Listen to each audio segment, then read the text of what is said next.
So you got the Sony camera. You probably went on YouTube and you looked at some reviews, and Sony cameras came up as good cameras for video.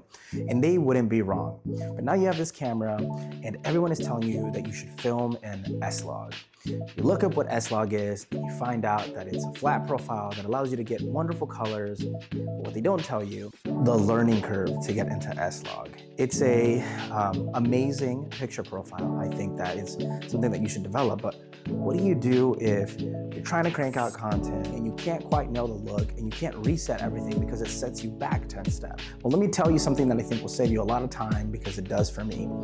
When it comes to Sony specific cameras, there's a few Sony cameras that are a little bit more modern that have this specific format that you should film in. It's called S-Cinetone. I film on the A6700.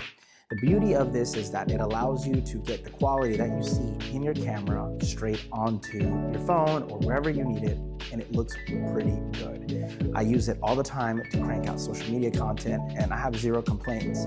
Honestly, it's better than S-Log in my opinion when it comes to getting stuff out there fast. You're gonna see when you go out there to look up how to edit videos, people are gonna tell you, you need to film in S-Log, you need to expose this. And if you're new, you may not understand what that means, or you're gonna struggle, which is okay, it's part of learning. But if you want something that works straight out of camera, look into Picture Profile 11 or S-Cinetone. I'm gonna put some clips up here that I filmed in S-Cinetone. You can still color grade, but the most important thing that will happen is that it will not derail you. S-Cinetone, what you see is what you get, and if you want to tweak it, you can. So it's something I recommend, and all you have to do is make sure that your lighting is right. I've used S-Cinetone a lot. There is a little bit of lack of flexibility when it comes to color grading, but I'm gonna put a clip here that I color graded that is S-Cinetone that looks really good in my opinion, and I used zero artificial lighting. So if you're getting into video editing, just understand that not shooting in S-Log is okay, especially if you have these newer model cameras.